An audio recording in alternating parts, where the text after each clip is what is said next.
안녕하세요. 오늘은 대한민국은 저출산 때문에 AI가 엄청난 속도로 발전을 할 거다. 대한민국은 AI의 실험실이 될 거다라는 주제에 대해서 이야기를 해보고자 합니다. 대한민국의 저출산 문제는 심각합니다. 최근 몇 년간 대한민국은 0. 몇이라는 한 자릿수도 되지 않는 출산율을 기록했고요. 최근에 조금 반등하고 있지만 굉장히 낮은 출산율을 유지하고 있습니다. 그래서 특정 세대에는 이미 낮은 출산율을 바꿀 수가 없고 그거는 확정이 되었습니다. 우리가 두 명이 결혼하면은 두 명은 낳아야지 사회가 유지가 되잖아요. 인구가 유지가 되잖아요. 그런데 둘이서 결혼해서 그리고 결혼 안 하는 사람도 많은데 결혼한 사람도 둘이서 결혼을 해서 아이를 한 명을 낳으면 인구가 다음 세대로 가면 반토막이 나는 거잖아요. 그런데 그게 출산율이 한 명이 되지도 않았던 기간이 몇 년이 됩니다. 그러니까 대한민국의 인구 문제는 심각한 문제로 다가올 것입니다. 재정 부담 문제, 복지 문제, 그리고 노인에 대한 어떤 세대적인 혐오 문제가 발생할 수도 있고요. 즉 세대 간의 갈등의 문제가 발생할 수도 있습니다. 왜냐하면 우리 밑에 세대, 즉 지금 태어나는 세대들은 굉장히 인구가 작기 때문에 다음에 성인이 됐을 때 정치적으로 보면 굉장히 표가 작을 수도 있습니다. 그러니까 정책은 이제 기존에 나이가 많은 사람 쪽으로 정책이 굴러갈 가능성이 높고요. 그리고 굉장히 많은 세 부담을 할 가능성이 높습니다. 그렇기 때문에 세대 간의 갈등이 굉장히 심화될 수도 있고요. 그리고 그 젊은 세대들이 특정 노인 세대들에 대한 혐오감을 표출할 수도 있는 문제가 발생할 수도 있다고 생각을 합니다. 절대로 그런 문제가 생기면 안 되겠지만 그런 문제가 저는 걱정이 됩니다. 그런데 요즘같이 점점 더 복지국가로 향하는 방향에서 그리고 점점 더 지원이 늘어나는 방향에서 국민연금이나 건강보험이나 이런 건 이제 고가를 향해서 가고 있죠. 건강보험은 이제 적자를 전환한 것 같고요. 그런데 이런 상황에서 그 아이들은 굉장히 많은 세부담이나 공과금 부담을 할 수밖에 없습니다. 그런데 요즘 같은 사회에서 AI 시대가 뜨고 있습니다. 뭐 사무직도 AI로 대체하고 생산직도 곧 피지컬 AI로 대체될 수도 있다는 말이 나오고 있습니다. 즉 이러한 AI는 인구가 없더라도 생산성을 향상시키는 도구가 될 수도 있습니다.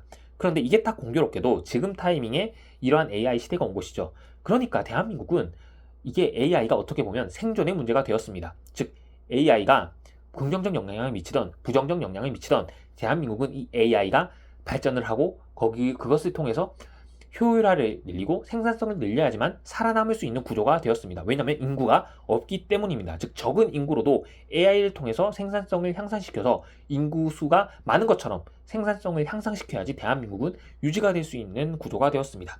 그러니까 아예 죽어라는 법은 없는 것처럼 출산율 문제가 불거지고 있는데 AI란 도구가 왔습니다. 그러니까 앞으로 대한민국은 그 AI란 도구를 적극적으로 활용을 할 것입니다. 그리고 글로벌 기업들도 이것을 모를 리가 없죠. 그러니까 한국에 대해서 굉장히 AI 투자를 많이 할 거고 대한민국 국민들은 어떠한 문물을 받아들이는데 굉장히 빠르기 때문에 그 AI를 굉장히 빠르게 활용을 할 것입니다.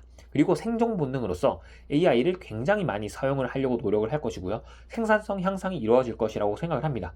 그래서 이 AI가 과연 성공할 수 있을지, 그리고 생산성을 얼마나 끌어올릴 수 있을지, 그리고 우리 사회에 얼마나 적용을 될 수 있을지가 대한민국에서 어떻게 보면 가장 빠른 속도로 먼저 실험이 되고 발전이 될 수 있다고 저는 생각을 하고 있습니다. 이게 사회에 항상 긍정적인 영향을 미칠 수도 있고 부정적인 영향을 미칠 수도 있습니다. 그런데 아마 같은 방향으로 미칠 것 같고요.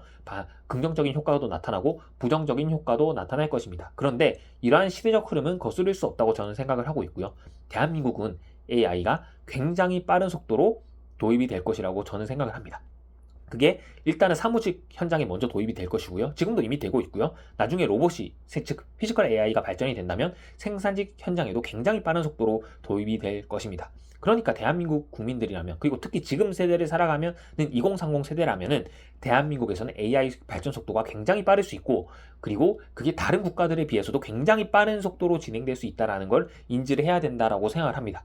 그리고 본인이 AI를 통해서 이 생산성을 향상시키고 효율성을 향상시킬 수 없다면 앞으로는 뒤처질 수 있겠구나라는 생각을 하는 것이 필요하다라고 저는 생각을 하고요.